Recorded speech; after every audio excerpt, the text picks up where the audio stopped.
Orange city के प्रसिद्ध मानसिक रोग विशेषज्ञ डॉक्टर सुधीर भावे को द बॉम्बे साइकियाट्रिक सोसाइटी की ओर से जीवन गौरव अवार्ड से सम्मानित किया गया है। आइए जानते हैं डॉक्टर सुधीर भावे के अनुभव। एक खास दर्शकों, इस वक्त हमारे समक्ष है डॉक्टर सुधीर भावे। आप एक साइकियाट्रिस्ट हो सर। हम आपसे ये जानना चाहेंगे कि Bombay psychiatrist association, Indian psychiatrist association and Indian psychiatrist association की ओर से आपको गौरवान्वित किया गया है जीवन गौरव अवार्ड से। तो किस तरह का ये जीवन गौरव अवार्ड आपको उपलब्धि भी मिला है, उस बारे में हमारे दर्शकों को बताएं। जी हाँ, ये अवार्ड मुझे बॉम्बे साइकियाट्रिक सोसाइटी ने कन्फर किया है, अभी इस रविवार को मिलने वाला है। ये जो पुरस्कार है बॉम्बे साइकियाट्रिक सोसाइटी हर साल तो नहीं पर कुछ सालों में एक बार देती है। बॉम्बे साइकियाट्रिक सोसाइटी एक काफ़ी पुरानी संस्था है, करीब 70-80 साल पुरानी, जिसके 500-550 मेंबर्स हैं और वो पूरे भारत में से किसी एक व्यक्ति को चुनते हैं जिसको वो जीवन गौरव पुरस्कार या लाइफ टाइम अचीवमेंट अवार्ड ये देना चाहते हैं। तो मैंने आज तक साइकियाट्री में यानी मानसिक रोगों के बारे में जनता में जो प्रसार करना चाहिए वगैरह वगैरह, तो मेरे उस काम को देखते हुए उन्होंने, ये मेरा सौभाग्य है कि इस साल उन्होंने मुझे चुना है इस अवार्ड के लिए। हालांकि ये भी देखा गया है कि जो बाइपोलर डिसऑर्डर जो होता है, मूड डिसऑर्डर जो होता है, इसके काफी विक्टिम सामने आ रहे हैं, लोग मानसिक तनाव से गुजर रहे हैं। इसका मुख्य कारण क्या है, उस बारे में? अगर बाइपोलर की हम बात करते हैं तो मैं ऐसा कहूँगा कि एक तो आजकल डायग्नोसिस काफ़ी कॉमन हो गया है। यानी पहले जिन मरीजों को कि ठीक है ये झक्की है या ये तो पागल है ऐसा करार दे दिया जाता था, कभी डॉक्टर के पास ले नहीं जाया जाता था। तो अभी हमारे पास भारत में भी बहुत सारे मानसिक रोग के डॉक्टर उपलब्ध हैं। तो जितना ज़्यादा डायग्नोसिस किया जाएगा उतना ही ऐसा लगता है कि समाज में प्रमाण बढ़ गया है। पर वास्तविकता ये है कि चूंकि पेशेंट्स का सही डॉक्टर के पास पहुंचना और निदान होना ये बढ़ गया है, इसलिए उसकी संख्या में अपने को वृद्धि नजर आती है। पर उसके साथ ये भी सच है कि मानसिक तनाव कई बार बीमारी शुरू होने का कारण बन जाता है। हम लोग जानते हैं कि आजकल का जो एक औद्योगिक दुनिया है, इंडस्ट्रियल सोसाइटी है, तो इसमें मानसिक तनाव के काफ़ी सारे कारण हैं। बहुत सारी बढ़ती हुई कंपटीशन, हर एज ग्रुप में अलग अलग तरह के मानसिक तनाव हमको ज़्यादा दिखाई देते हैं और इनसे मानसिक रोगों में बढ़ोतरी हो रही है, इसमें कोई शंका नहीं है। सर, अमूमन ये भी देखा गया है कि आफ्टर कोरोना पेंडेमिक के बाद देखा कि तो मानसिक अवसाद काफी बढ़ गया, लोग इतने डिप्रेशन के शिकार हो गए कि आत्महत्या तक कर रहे हैं। तो उससे उभरने के लिए आपका क्या सजेशन? ये आपने बहुत अच्छा सवाल पूछा है, क्योंकि कोविड के दिनों में पिछले 2 साल में मानसिक बीमारियों में, जैसा कि आपने डिप्रेशन कहा, एक उदाहरण है कि इसकी संख्या में काफ़ी वृद्धि हुई है। कारण हम लोगों के सामने है। कोविड के काल में लोगों का बिजनेस कम हो जाना, काफ़ी आर्थिक समस्या का सामना करना या घर में ही बैठे रहना, उससे संबंधित जो तनाव पैदा होते हैं वगैरह वगैरह। तो ऐसे कई कारण हैं कि जिनसे मानसिक समस्याएं बढ़ गई हैं। दूसरा, कोविड का सीधा ब्रेन पे असर होता है, तो मस्तिष्क पे जो असर है तो उसके भी लक्षणों में से डिप्रेशन एक लक्षण है।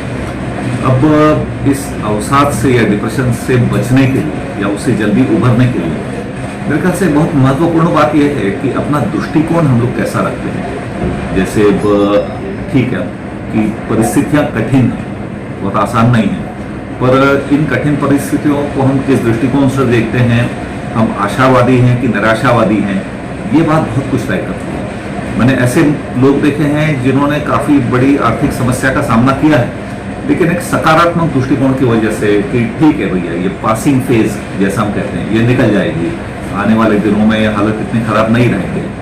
तो ये एक दृष्टिकोण बहुत आवश्यक है। दूसरा, कुछ बातें जो हम अक्सर लोगों को बताते हैं उसमें ऐसा है कि अच्छी नींद होना बहुत आवश्यक है। आजकल के काल में लोगों का, खासकर कोविड के दिनों में, मोबाइल ज़्यादा देखना, टीवी ज़्यादा देखना, OTT प्लेटफॉर्म ज़्यादा देखना, तो उससे नींद में काफ़ी समस्या होने लगी है। अच्छी नींद लेना बहुत आवश्यक है। कोविड काल में नशीले पदार्थों का सेवन भी काफ़ी बढ़ गया है। जैसे मैं खुद देख रहा हूँ, मेरे साथी साइकियाट्रिस्ट भी आमतौर पर देख रहे हैं कि शराब का सेवन बढ़ गया है, जिनको गांजा जैसे पदार्थ उपलब्ध हैं उनका सेवन बढ़ गया है। इनसे दूर रहना बहुत आवश्यक है, क्योंकि सारे ही नशीले पदार्थ डिप्रेशन और बाकी मानसिक बीमारियों को बढ़ाते हैं। और साथ में कुछ स्वस्थ आदतें, हेल्दी हैबिट्स, जैसे रोज सुबह व्यायाम करना, हो सके तो मेडिटेशन, माइंडफुलनेस यानी ध्यान लगाना इत्यादि, इसका उपयोग करना, योग प्राणायाम अगर नियमित रूप से किया जाता है वो, तो ये ऐसी कई सारी बातें हैं जो हम अपने दैनंदिन जीवन में लाते हैं तो उससे डिप्रेशन से बचा जा सकता है। सर आशंका ये भी बनी है कि जो डिप्रेशन में गए हुए हैं वो क्लिनिक में आने के लिए टालते हैं, तो उनको लगता है कि जो मानसोपचार तज्ञ के पास हम जाएंगे तो लंबा ट्रीटमेंट चलेगा, तो वो शॉर्टकट वे में क्वैक के पास चले जाते हैं, कोई ज्योतिषाचार्य के पास जाके कोई रत्न ले लेते हैं, तो उसका इम्पैक्ट उनके लाइफ पे किस तरह से, तो उस बारे में ये बिल्कुल सही बात है कि डिप्रेशन का मरीज जितना देरी से साइकेट्रिस्ट के पास आएगा तो उतना ही डिप्रेशन ज़्यादा लंबा चलेगा। और कई बार हम लोग देखते हैं कि डिप्रेशन का जो परिणाम होता है बड़ा गंभीर होता है, जैसे लोग आत्महत्या तक का प्रयास करते हैं, कई बार उसमें मैं कहूँगा सफल भी हो जाते हैं। तो ये पूरे समाज को जानना बहुत आवश्यक है कि डिप्रेशन को एक बीमारी के रूप में देखें। डिप्रेशन कोई लांछनास्पद चीज़ नहीं है जिसका स्टिग्मा रहे या लांछन लगे, वैसी चीज़ बिल्कुल नहीं है, बल्कि एक बीमारी है। और जैसे किसी भी बीमारी का इलाज होता है वैसे डिप्रेशन का भी होना चाहिए। घर वालों का इस मामले में सतर्क रहना बहुत ज़रूरी है। अगर अपने घर में या अपने इष्ट मित्रों में, परिवार में अगर ऐसा लगता है कि कोई डिप्रेशन का शिकार है, कोई बहुत ज़्यादा उदास दिखने लगा है या बहुत विड्रॉ हो गया है, असामाजिक हो गया है, लोगों में मिलना जुलना कम हो गया है, मादक पदार्थों का सेवन बढ़ गया है, एकाग्रता बहुत कम हो गई है, तो ये सारे लक्षण हैं जिनको देखते हुए रिश्तेदारों ने या मित्रों ने ऐसे व्यक्ति को समझा बुझा के मानसिक रोग विशेषज्ञ के पास लाना ये बहुत ही आवश्यक है। आपने बिल्कुल सही कहा कि कई बार मरीज खुद आने को तैयार नहीं है। खासकर मैंने देखा है कि डिप्रेशन अगर बहुत गहरा नहीं है तो मरीज आ जाते हैं कि डॉक्टर साहब मुझे उदास लग रहा है, मुझे ठीक नहीं लग रहा है। पर डिप्रेशन अगर बहुत गहरा है तो उसमें हम लोग कहते हैं होपलेसनेस एक तरह से आ जाती है, निराशावाद कि अब मैं बिल्कुल ठीक नहीं हो पाऊंगा, कोई डॉक्टर भी मुझे ठीक नहीं कर पाएगा, और ऐसे में मरीज नहीं आते। तो ऐसे में समाज का, घर वालों का बहुत बड़ा दायित्व है कि मरीज को डॉक्टर के पास लाना।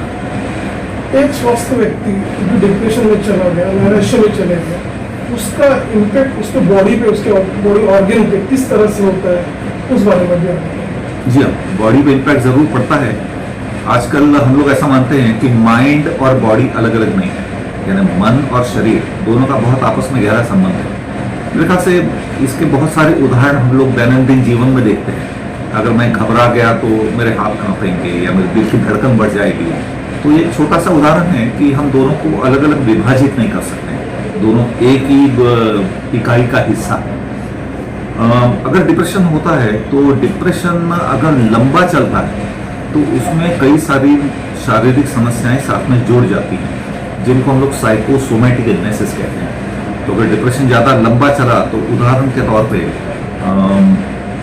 Heart disease, ischemic heart disease, जहाँ हार्ट अटैक आने की संभावना बढ़ जाती है, या फिर हृदय का जो रिदम है, जो एक लय है, उसमें बिगाड़ आ जाता है, या फिर पेट की समस्याएं, आंतड़ियों की समस्याएं, इरिटेबल बाउल सिंड्रोम, अल्सर की बीमारी, जोड़ों की समस्याएं, रूमेटॉइड आर्थराइटिस और ऐसी बहुत सारी बीमारियां हैं, सर दर्द होना, माइग्रेन। तो ये सारी जो समस्याएं हैं वो क्रॉनिक डिप्रेशन के मरीज के साथ हमको अक्सर दिखाई देती हैं। तो इसे डिप्रेशन से अगर किसी को निकाला जाता है तो न केवल उसका मानसिक स्वास्थ्य बल्कि हम लोग उसका शारीरिक स्वास्थ्य भी सुधारने में कार्यरत रहते हैं। सर जब हम प्रिवेंशन की बात की है तो जो अवसाद में ऑलरेडी घिरे हुए जो लोग हैं, मरीज हैं, वो किस तरह से उसे प्रिवेंट कर पाए, क्या थेरेपी हो सकती है, उस बारे में बात करिए। थेरेपी का ऐसा है कि आमतौर पे दो तरह की थेरेपी इस्तेमाल होती हैं। डिप्रेशन अगर माइल्ड है, हल्का है, माइल्ड है, मॉडरेट है, बहुत ज़्यादा नहीं है, तो उसमें साइकोथेरेपी या काउंसलिंग यानी केवल मानसोपचार वो काम आता है। तो इसमें हम लोग ये करते हैं कि मरीज के साथ काउंसलिंग के सेशंस लेते हैं। तो काउंसलिंग के सेशंस में दृष्टिकोण कैसा बदला जाए, खुद के विचारों में कैसे बदलाव लाया जाए, लोगों के साथ जो व्यवहार है उसमें कैसे बदलाव लाया जाए, तो अगर इसके बारे में सुझाव दिए जाते हैं, मरीज को कदम दर कदम गाइड किया जाता है और काउंसलिंग से बहुत फायदा होता है। पर डिप्रेशन अगर सीवियर है, ज़्यादा गहरा है, तो वहाँ फिर अपने को दवाइयों की मदद लेनी पड़ती है। दवाइयाँ अपने मस्तिष्क पे असर करती हैं और डिप्रेशन में देखा गया है कि कुछ मस्तिष्क में रासायनिक बदल होते हैं, केमिकल चेंजेस होते हैं और दवाइयाँ उन केमिकल चेंजेस को रिवर्स करती हैं, उल्टा करती हैं, तो उससे फायदा होता है। डिप्रेशन अगर बहुत गहरा है, अगर मरीज बिल्कुल जैसे कई बार होता है कि आत्महत्या पे उतारू हो गया है, तो ऐसे में ECT या इलेक्ट्रोकन्वल्सिव थेरेपी, जिसको आम भाषा में शॉक ट्रीटमेंट कहते हैं, हालांकि शॉक ट्रीटमेंट बहुत अच्छा शब्द नहीं है पर उसका भी इस्तेमाल होता है और ECT ये जो इलाज है इससे मरीजों में बहुत जल्दी सुधार दिखता है। तो ये अलग अलग उपचार की प्रणालियाँ हैं। विदर्भ और इंटरस्टेट के दर्शक आपको लाइव देख रहे हैं, हमारे दर्शकों को आपने जो बताया अवसाद के क्या दुष्परिणाम होते हैं, उससे उभरने के लिए किस तरह से थेरेपी की जाए, और यदि हमारे यहाँ के जो लोग पेशेंट जो आपको देख रहे हैं, यदि उन्हें किसी तरह के ऑनलाइन कंसल्टेशन की आवश्यकता होती है तो किस तरह के सर्विसेज अपने यहाँ उपलब्ध उस बारे में? अब मेरे यहाँ पे ऑनलाइन ऑफलाइन दोनों हम लोग करते हैं। बेहतर होता है ज़्यादा ऑफलाइन, यानी आके मिलना ज़्यादा बेहतर होता है।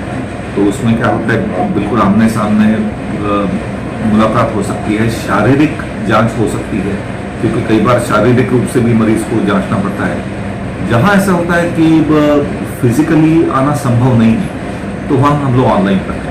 जैसे कोई बहुत वयोवृद्ध लोग हैं, उम्र की वजह से नहीं आ पा रहे हैं, ऐसी कोई शारीरिक बीमारियां हैं जो जिसके कारण आ नहीं पा रहे हैं, या कई बार मेरे बहुत सारे मरीज बहुत दूर रहते हैं, कोई बंगाल में है, कोई दिल्ली में है, तो ऐसे में हम ये अपेक्षा नहीं कर सकते कि वो लोग यहाँ पे हैं। तो ऐसे कुछ केसेस में हम लोग ऑनलाइन कंसल्टेशन भी करते हैं। सर, डिप्रेशन की वजह से कई डोमेस्टिक वायलेंस बढ़े हुए हैं, कई लोगों ने सुसाइड किया हुआ है, कई तरह के प्रॉब्लम्स क्रिएट हुए हैं। इससे उभरने के लिए अपने यहाँ यदि क्लिनिक में कोई पेशेंट्स आता है या लोग आपके यहाँ विजिट करते हैं तो किस प्रकार स्पेशलिटी अवेलेबल है, किस तरह की काउंसलिंग अवेलेबल उस बारे में? ऐसा है कि लगभग हर मानसिक बीमारी में कुछ ना कुछ फैमिली काउंसलिंग आवश्यक होती है। जैसे डिप्रेशन का अगर कोई मरीज हमारे पास आता है तो डायग्नोसिस होने के बाद मरीज को और घर वालों को बीमारी की जानकारी देना बहुत ही अनिवार्य होता है। तो हम लोग करते ही हैं कि ये डिप्रेशन यानी एग्जैक्टली है क्या, क्यों हो रहा होगा, इसके लिए आप लोग कैसे मरीज की सहायता कर सकते हैं। घर वालों का इसमें बहुत बड़ा हाथ है, जिसको हम लोग कहते हैं डूज एंड डोंट्स, यानी घर के लोगों ने क्या करना चाहिए, क्या नहीं करना चाहिए, इसके बारे में हम हर परिवार को जानकारी देते हैं। तो परिवार अगर समझ लेता है कि एक बीमारी है, अपना जो रिश्तेदार है वो बीमारी से ग्रसित है, उसकी मदद किस तरह से करनी है, क्या क्या टालना है, तो ये अगर समझ जाते हैं तो उससे फिर आगे जो अपने कॉम्प्लिकेशंस बताए कि घर में ज़्यादा वाद विवाद होना या आत्महत्या की ओर उतारू हो जाना, तो ये सारा टल सकता है। बॉम्बे साइकियाट्रिक सोसाइटी की ओर से आपको लाइफ टाइम अचीवमेंट से सम्मानित किया गया, तो आप ये बताइए कि आगे चलकर आप उनके लिए ऐसे क्या ठोस कार्य करोगे, क्या आपका एक मैसेज होगा आम पब्लिक के लिए? ये आपने अच्छा सवाल पूछा है, क्योंकि जब भी कोई ऐसा अवार्ड मिलता है तो वो मेरा समाज के प्रति उत्तरदायित्व बढ़ गया है ऐसा मुझे एहसास दिलाता है।